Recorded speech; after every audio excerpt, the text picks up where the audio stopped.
Hello, hello, hello, and good morning, everybody. How's everybody this morning? Guess we're going to wait to get a few people in here. I hope everybody's weekend started off well. And I've got some new filings here filed in the Chad Daybell Lori Vallow case. Good morning, Shadow of Lotus. Good morning, good morning. Hope everyone is doing well this morning. So I'm going to go through this. There's a one that I'm not going to read through it all because it's already been filed before, so I don't know what Mark Means is up to again, but he's up to no good again. Good morning, Candace. Good morning, Fluffy Hedgehog. From the UK, good morning. I'm glad you could catch a live. Now, just to let you guys know, I will be going live. Good morning, Cindy. Our lovely Cindy. Just to let everybody know, I will be going live later on this afternoon regarding the Wells case. I'll be going over some information that came out in there and show you guys some of the Dr. Phil incident and see what you guys think. For those of you who haven't seen it, and for those who have, I want to really get your opinions on it. So that will be later on this afternoon, you guys. Good morning, Lorna McKenzie, Spirit Moon. Always great to see you. Vera Ray, good morning, good morning. So we're going to get into this, you guys. I am taking my granddaughter out for a brunch today because she got her first report card for grade 1 and she got straight A's. So I got to take her out and celebrate that. Good morning, Lorna. Yes, good morning, everybody. So I'm going to go over and show you guys here what we have gotten. The DA has filed some stuff since most of you guys know that they have the judge ordered a change of venue to bring this out of Madison and Fremont counties into Ada County, I believe it is, which is a big cluster, you know what. So I just can't imagine the cost of moving this whole trial to another county. I kind of side with the DA here, where it's easier to bring in the jury from another county than it is to move all your witnesses and especially with the police departments and stuff like that, and all the court stuff and everything to another county every day. Yes, my granddaughter did do great, so I've got to reward her for doing such a great job. So I'm going to take her out for a brunch and then out for a special treat. And then when I get home from that, I will be doing a live on everything that we have seen on the Dr. Phil. For those of you who haven't seen it, you'll be able to see it here. I will be doing that later on this afternoon, probably around 2 to 3 o'clock Eastern, somewhere in that area there. Family first. So, yeah, so I do side with the DA here. So let me just get this up. We've got about 18 people in here. If you guys can hit that like button, that does help let everybody know that we are live so I don't have to constantly repeat myself through this as new people are joining in. So let me get this going for you guys. Oops.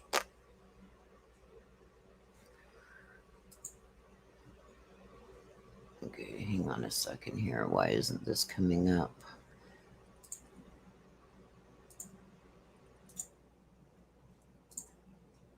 Okay, here it is. Okay, so I'm going to put this full screen for you guys. Okay, so this is Lindsay Blake that has filed this motion. This motion is for the court to allow additional evidence and follow Idaho Code 1918-16 by transporting a jury. Good morning, A. Quail. So as you know, the judges ordered that this trial be moved to Ada County. So like I said, you guys, I have to totally agree with the DA here. This is just ridiculous. So I'm not going to read the whole thing, but I'm going to give you guys the important points on this. So the state of Idaho, by and through Fremont County Prosecutor's Office in the matter pending against Chad Daybell and Lori Vallow, requests that this court allow additional evidence and argument regarding transporting a jury into Fremont County. So as you know, the judge ordered that everything be moved to Ada County, which is like almost, it's ridiculous because that means all the police officers, all the witnesses, everything have to be transported daily to Ada County, plus all the court documents, court records, the judge, his team, and it all the lawyers and DAs and everything. It's just crazy. It doesn't make any sense financially or time-wise, okay? So such request is made pursuant to Idaho Code 1918-6. The state further requests the court reconsider its decision regarding transporting a jury into Fremont County based on the following. A status conference held on September 30th, the Thursday before the hearing on change of venue. This court indicated an interest in receiving information relating to the cost of conducting a trial in another county versus the costs involved in transporting a jury to Fremont County. This court also indicated rather than continue the hearing on a change of venue, given the short time frame, the parties could supplement evidence and arguments at a later date. However, this court issued its decision reading the change of venue prior to either party being given the opportunity to supplement the arguments and or evidence. The state was able to present only a limited testimony through Sheriff Humphreys and Chief Turman regarding the costs and hardships of transporting a jury from another county versus transferring the trial as a whole.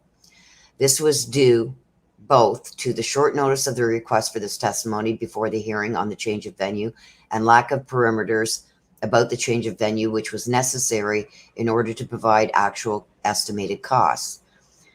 Based on this court now having ordered the case be transferred to Ada County, and this court's previous provision that the parties would be allowed to supplement the evidence and argument presented at the change of venue hearing, the state is respectively requesting to be allowed to present additional information, testimony, and evidence regarding the costs and logistics of transporting a jury from Ada County versus transferring the case as a whole to Ada County. This includes the costs and additional hardships to Fremont County hereafter, Fremont, and Madison County hereinafter, Madison, regarding manpower, financial expenses, and the impact on the community, taxpayers, and the victims. The state requests a hearing to present this additional evidence, including testimony and exhibits, documenting more detailed information related to the cost and hardships of transferring the case in its entirety versus transporting a jury. So as you guys can see, it is a lot easier to just go to Ada County, pick a jury, and then transport the jury members versus transporting all this stuff. The state also intends to supplement this motion with a brief and memoriam. Okay, it just goes in to say that the court has the discretion to reconsider its decision. Okay, so for Fremont and Madison, local law enforcement and witnesses, it will be more economical to transport the jury than to transport the entire pending action. The cost to Fremont and Madison to fund a full trial in another part of the state of Idaho would be extensive based on the following. Don't work too hard today, Spirit Moon. Because of the jurisdiction and criminal behavior in Madison, Madison is sharing the cost of the prosecution. Thus, both Fremont and Madison would be impacted as well as the municipalities within their boundaries. B, a significant number of witnesses for both the state and the defendants live in both Fremont and Madison. Therefore, travel for trial would pose a hardship to the witnesses and be economically burdensome to them and both counties. C, Court personnel, including the judge, potentially a court reporter, potentially a court clerk, and any other necessary personnel that live in or near the 7th Judicial District, would be required to be housed in Ada County for the duration of the trial. Therefore, it would pose a hardship to those personnel and their respective offices and be economically burdensome to one or both counties. D. Many necessary witnesses are law enforcement and agency personnel who live and work in the Fremont and Madison counties. Requiring them to travel for an extended trial will necessitate expenses to be paid by Fremont, Madison, and the city of Rexburg. In addition, requiring the witnesses to travel the duration of this trial will leave their respective employers without a full workforce.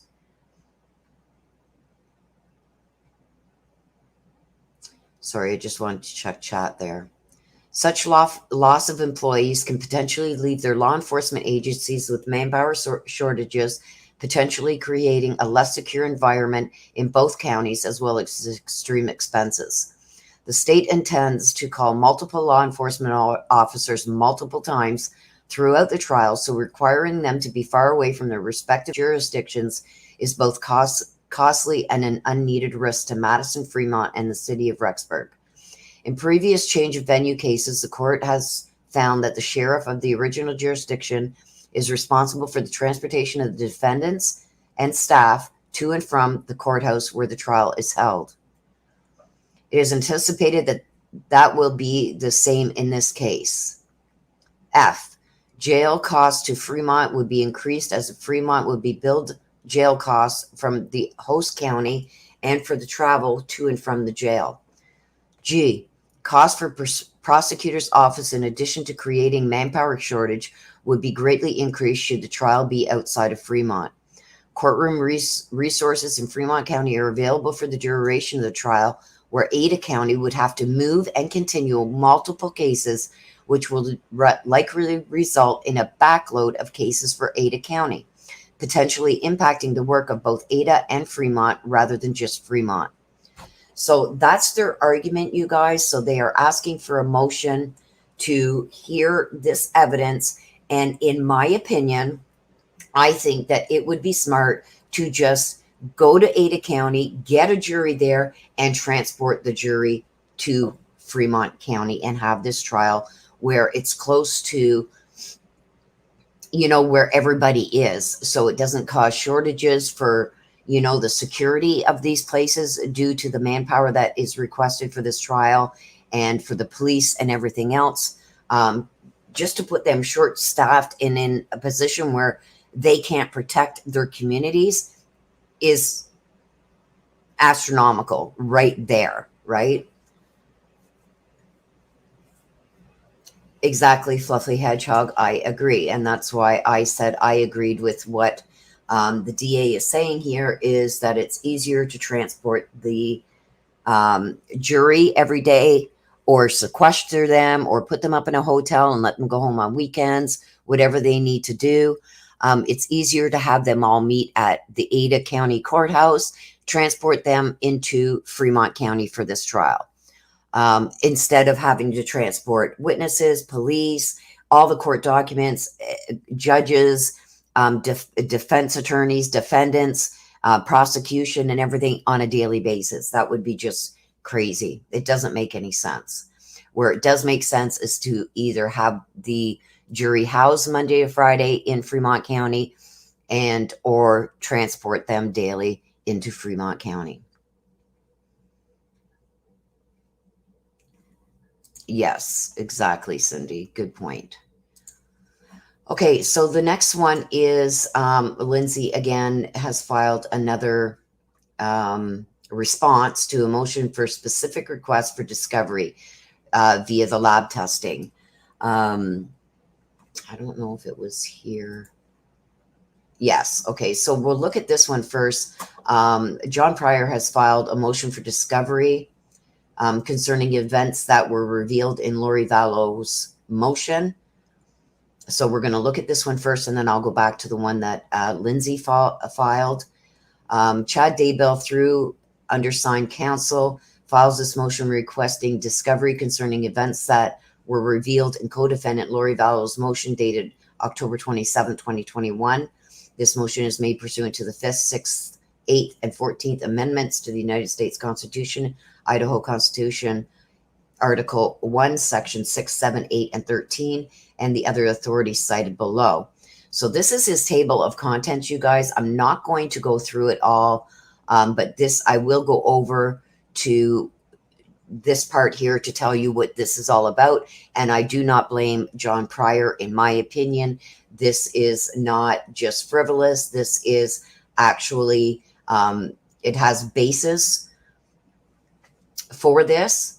So what he is going to talk about here is when Lori Vallow had her hearing back in October, where it was brought forward that Lori was told to call a lawyer in the in the LDS church. That's of significance, being that they're being tried together. Okay. And more information before we start this that I got on that. Somebody interviewed somebody from the LDS community on another channel. And what was brought out was there's many different lawyers that represent the LDS community. Now, Lori wasn't just speaking to just any lawyer with the LDS church that represents the LDS community. She was speaking with the head honcho legal representative that oversees all the other underlinks that are also legal representatives. He's the head honcho, and he watches over all the underlinks that are also lawyers for the LDS community. She was put through to him. So there's something fishy there as far as I'm concerned, in my opinion. It speaks volumes. So I'm going to give you the introduction and relevant factual background, which I totally agree with. In my opinion, I don't blame John Pryor for filing this motion. On October 27th, counsel for Ms. Lori Vallow filed a declared motion for a state to disclose Brady violation disclosures, motion for criminal deposition, and motion for out-of-state subpoenas, and the motion to disqualify Idaho Department of Health and Welfare. In that motion, Ms. Vallow's counsel alleges that the state of Idaho committed serious misconduct, namely that the state actor encouraged and or coerced Miss Daybell. So here's an error. There should say, oh, okay, Mr. Daybell's incompetent. I thought they were talking about Lori. Sorry. So this isn't an error. Coerced Mr. Daybell's incompetent co-defendant to speak about this case to an attorney who is neither affiliated with the case nor licensed in the state of Idaho without notification to counsel of record. Even more concerning, this third-party attorney is alleged to have thereafter communicated with prosecutor Rob Wood about the case and the content of his conversation with Ms. Vallow. Okay, so for Dateline last night. What was in Dateline, Corey?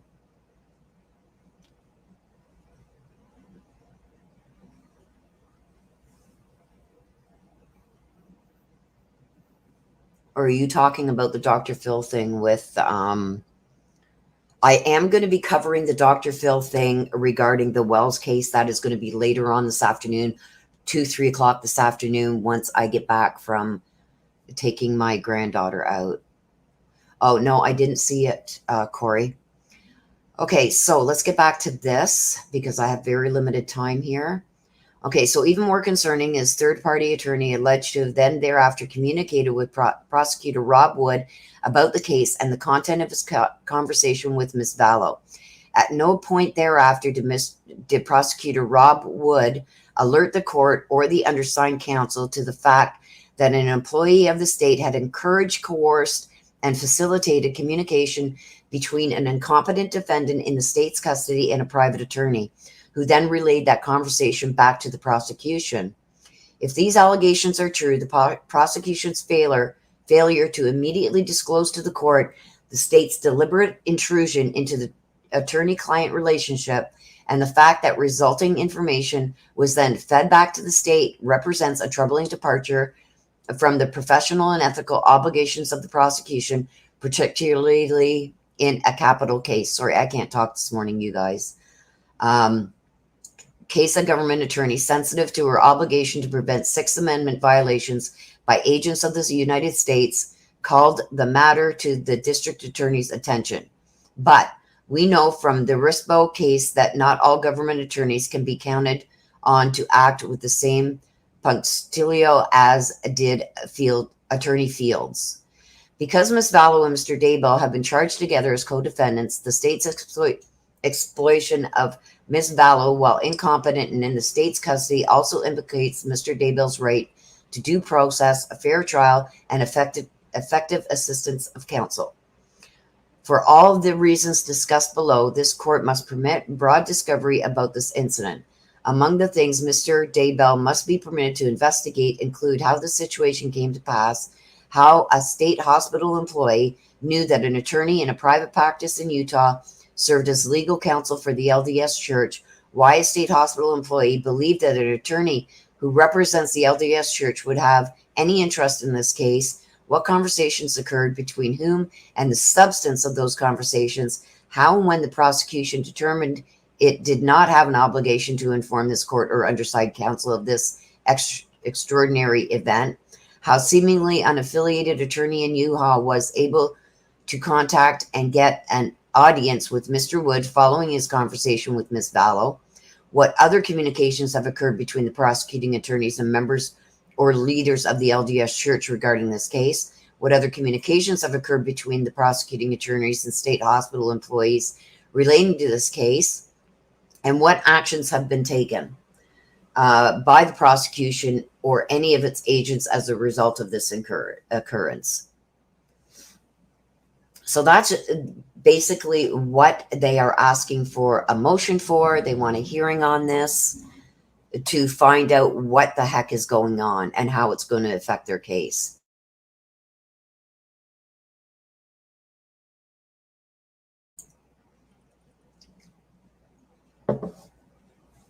Sorry, you guys, I had to take a sip of my coffee there. My throat is kind of itchy this morning.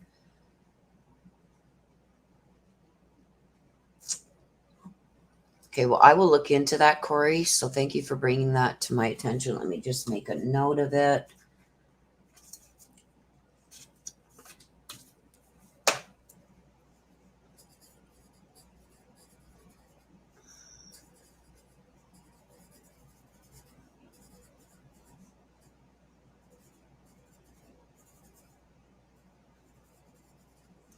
Okay. Hello, everybody coming in that I've missed. Betty Smith, Corey H., Brenda Robinson, Georgie, sorry. Yay, Quail. Hello to everybody coming in. I don't mean to miss anybody. Okay, so that's what Chad and the prosecution has filed. Okay, so the next is Mark Means has filed another motion, a declared motion to show cause, read the contempt for failure to comply with a lawfully served subpoena. Hello, Alicia.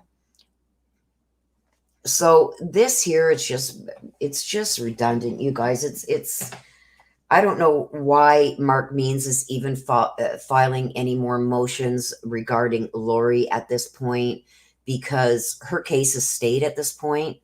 So to have motions and everything else going on and wasting court's time while this case is stayed while she is in the mental health facility, trying to get brought back to competency. I don't know why he's doing this, because it's just not making sense at this point in time. We don't even know if she's going to be brought back to competency to proceed with her case. Okay. Don't forget, she is charged with the first-degree murder of both her children and her husband, Charles Vallow, her ex-husband, Charles Vallow, which was her husband at the time. So I think they were going through a separation, or they had been separated at the time, going through maybe divorce proceedings, whatever. But for Mark Means to continue to file motion after motion after motion, while this case is stayed, I just don't get it. But he has filed this. So comes now the defendant, Miss Lori Noreen Daybell, and move this court pursuant to Idaho Criminal Rule 17th, all other applicable rules, laws, states, or statutes to order the state essential witness, Miss Melanie Gibb, hereafter Miss Gibb, to show cause as to why she would not be held in contempt for failure to comply with a lawfully served subpoena. So this is all I'm going to show of this, you guys, because this is ridiculous, okay? This has already been dealt with by this same judge months ago when he subpoenaed Melanie Gibb to come forward. He wanted to speak with her and get information regarding her interviews and all this stuff that involved everything Melanie Gibb. And she did not respond to the subpoena. She did not show up for it. And I believe that there's some kind of legal information that she got that she was just told, I guess, to just ignore it and just not show up. So this has already been dealt with months ago. So why he is bringing this back again? He wants to have her held in contempt. He wants financial compensation for things that he's had to do regarding Melanie Gibb. It just goes on and on and on. I'm not going to give him the time of day with going through all this, but this is what he is doing again. The judge already made a ruling on this regarding the subpoena, him issuing the subpoena, regarding Lori Gibb not answering to the subpoena that he served her with. It's just, I'm just shaking my head because, like I said, this case is stayed at this point anyway. So why he is trying to get another motions hearing on this is just beyond me, because as far as I'm concerned, it's already been dealt with.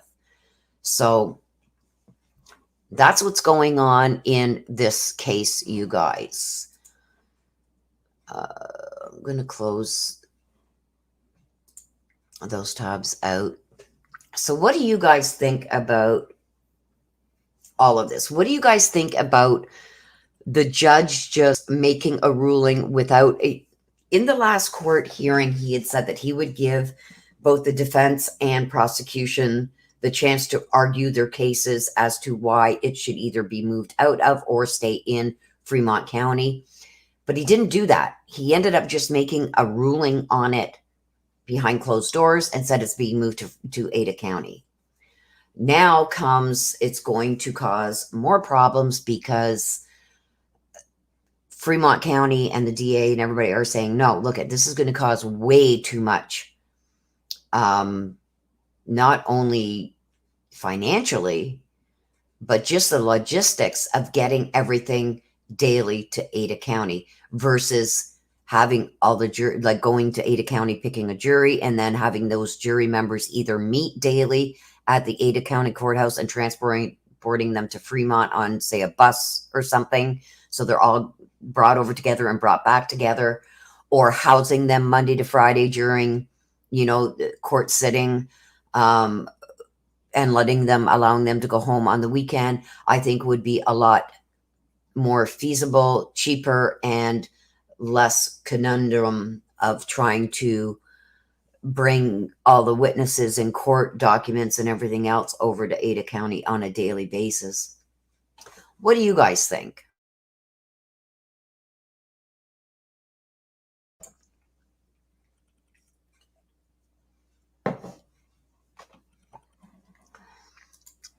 Betty Smith says, does anyone think they are trying to get a mistrial via this calling the Mormon Church for a new lawyer?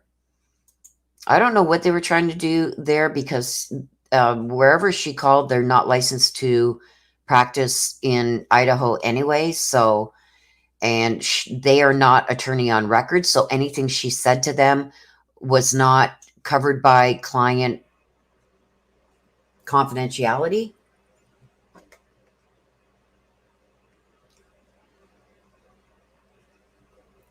Yeah, I originally thought that too, Lady of Angels, and welcome. Good morning. I thought this judge would do it right, unlike Murphy. Yeah, I just don't get it, you guys. Hey, Coyle's saying the same thing. I don't get it. I don't get it, you guys. I don't get why. It, to me, in my opinion, it is easier to have the jurors either housed Monday to Friday in Fremont County, because you got also the jail that has to transport Lori and Chad daily and this and that. Well, if Lori's brought back to competency, and everybody associated with this case, you got hundreds of people that would have to transport daily, including all the court documents, what opens it up to court documents being lost, misplaced, left behind, lost in transport. Like, there's some serious issues there, as well as if all these officers have to travel daily out of county, then that leaves the county short on manpower to protect the citizens of that county. Like, I just think it's ridiculous. I think that they should go to Ada County, pick the jury there, either house the jury Monday to Friday in Fremont County, or have them meet at Ada County daily. 12 people meet there daily and transport them to Fremont County daily. That's okay, Cindy. Thank you for being here and making sure chat runs smoothly. I'm going to pop over if you are leaving. I think you're my only moderator in here right now, so I'm going to pop over to the live on Facebook, which means I'm not going to be able to put your comments and that up on stream, you guys, just so I can take care of and moderate chat here more easily.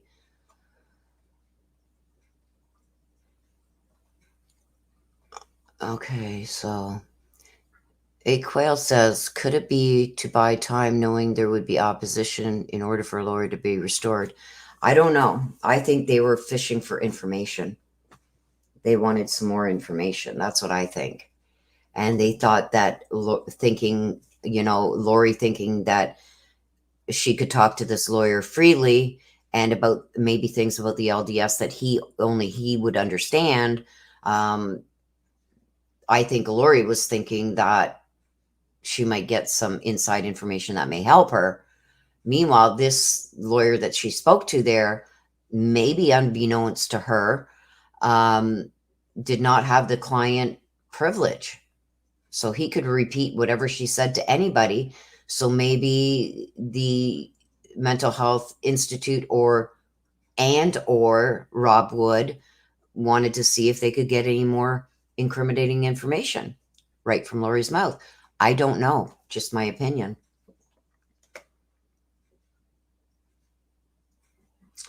So Erna Anspach says it's a 5-hour drive from Ada County to Fremont. So yeah, it would be easier to house, if that's the case, to house the jurors in Fremont County for the week and allow them to go home on weekends. So to do that every day, that like to start for 8 or 9 a.m., prosecution and every witness and everything else would have to get up at like 2:30 in the morning to get prepared and have breakfast and have their coffee and get on the road to get to Ada County in time every day. That would be crazy.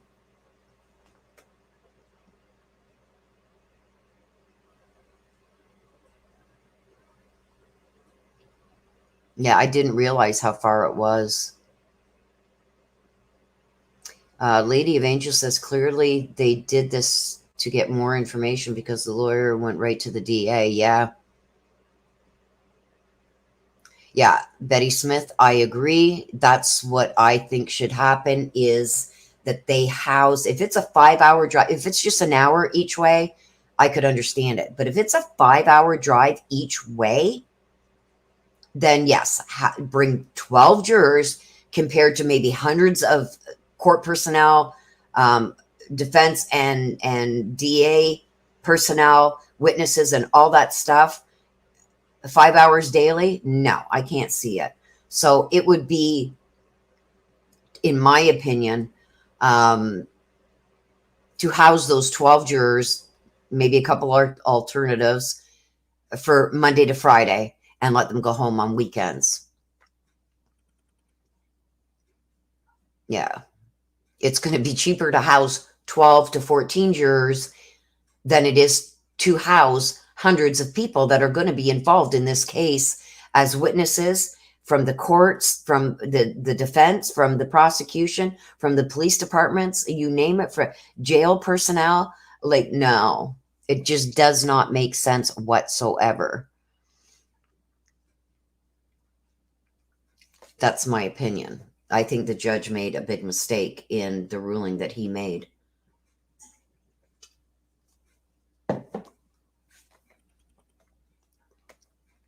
So I'm glad to get your guys' thoughts on this, because to me it just seemed like right off the wall.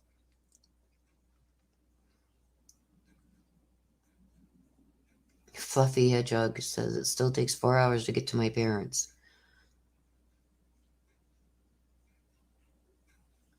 Aquail says, but Fluffy Hedgehog, you all have fast trains.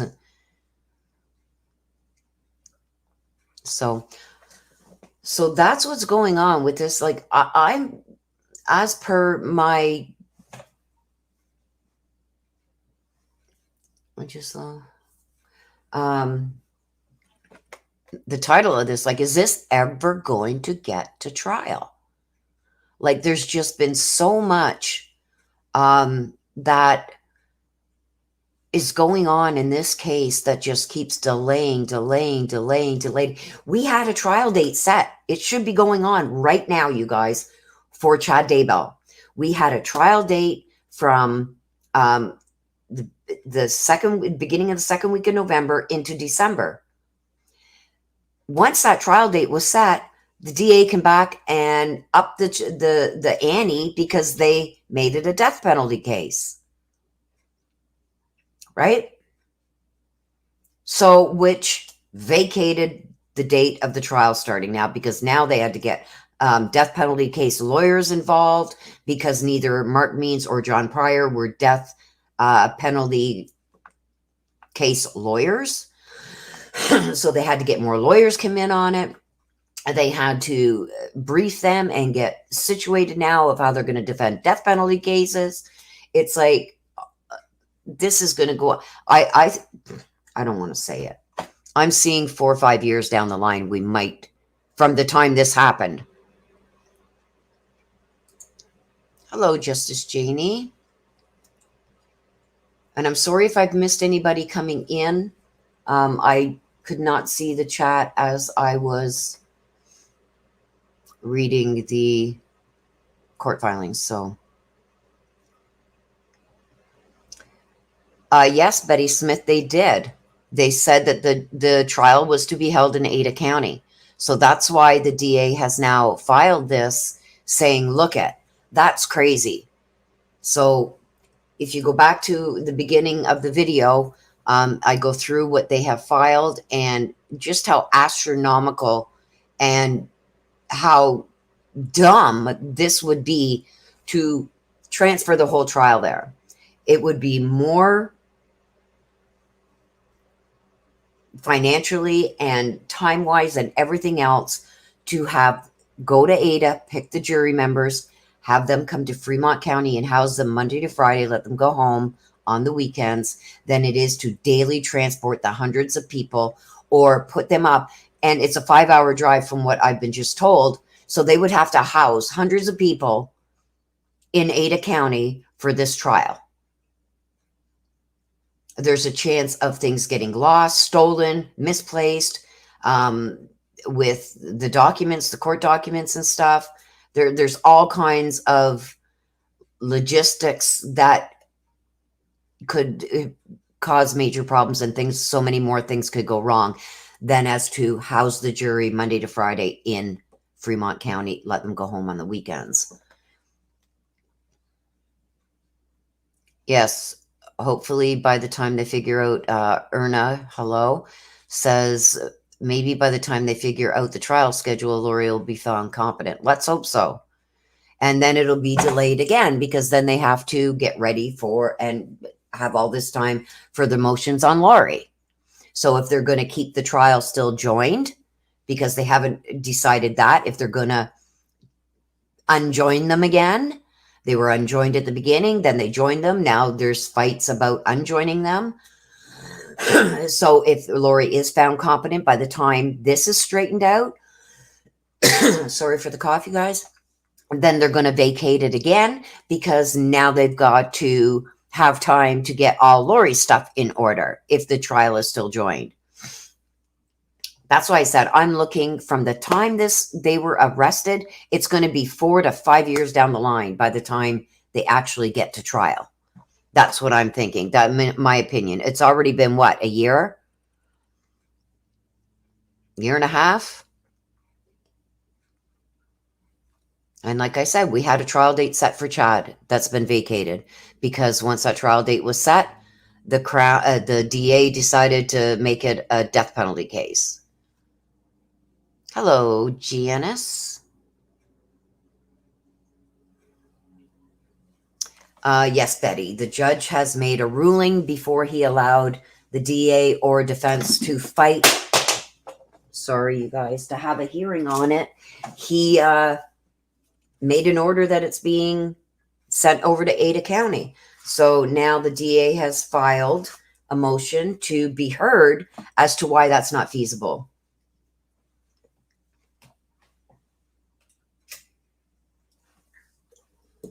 A Quail, it could go on indefinitely. Right now, from the last time she was set again, she was extended 180 days.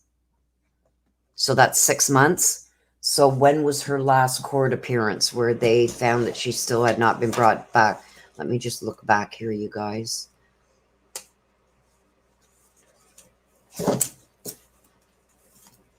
And I will get the answer for that for you.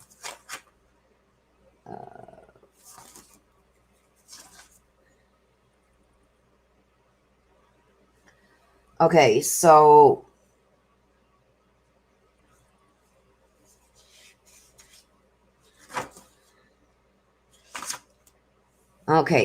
she has until March.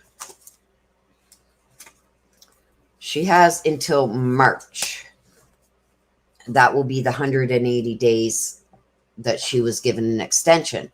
Now, after this 180 days, if she is still found incompetent, I think they're just going to put everything on hold until she is brought back to competency. She will be held in the mental health facility, and then they will be just watching for at any point in time that she is brought back to competency. Then the charges will go forward.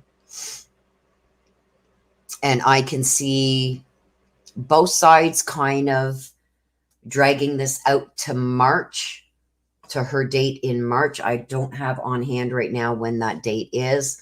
Let me just go over and see if I've got a date. Just give me a second, you guys, and I will check and see if I've got a date for her when she's back in court.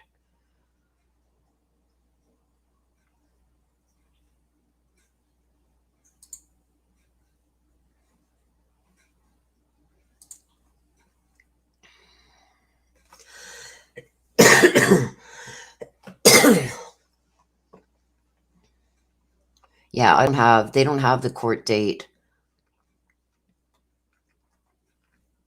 Yeah, they don't have a court date. I've even checked Vine. They don't have a court date yet set for her.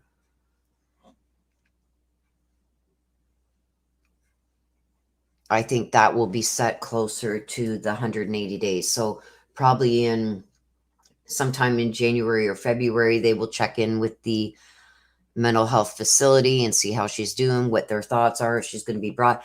But don't forget, now they got this thing that came out where they're saying that her therapist or counselor or whatever it is that's working with her at the mental health facility, now this is a big thing that's motions are being filed from both John Pryor and Mark Means saying that this counselor therapeutic person or whatever is working with Lori told her to call LDS lawyer. So we're going to have all that to deal with. So this, it's just getting crazier and crazier. Like, you can't make this stuff up, you guys.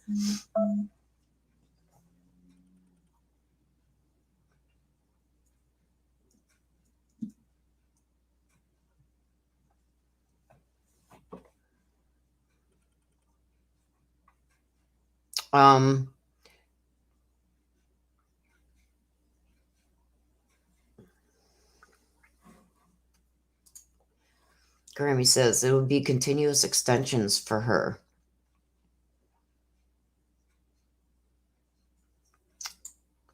Yeah, I think it comes a certain time, you guys, that, and I think it's after this one here, that she is then ordered to stay at the state mental hospital until time she is brought back to competency or becomes competent. I don't know how much, like right now, it's very intense therapies and stuff like that they're doing with her. I think that scales back and they just leave her there and find her incompetent to proceed. And she's just left there until the hospital decides that she's then competent. If she's brought back to competency at any point in time, then these charges would be refiled against her. Don't forget, she's still awaiting charges on Charles Vallow's death too, as well as her 2 children. And they're all first-degree murder charges. So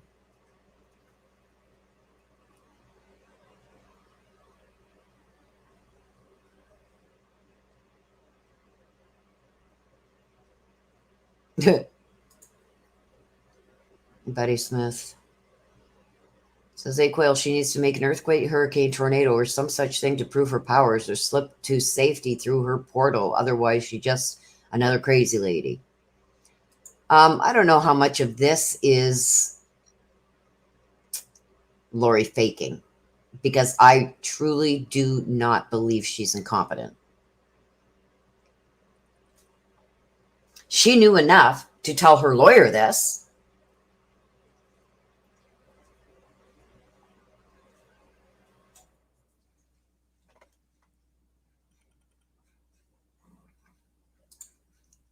A Quail says, "I have to laugh when she's killing people. She's a goddess and untouchable until she's caught. Then, oops, crazy, not immortal."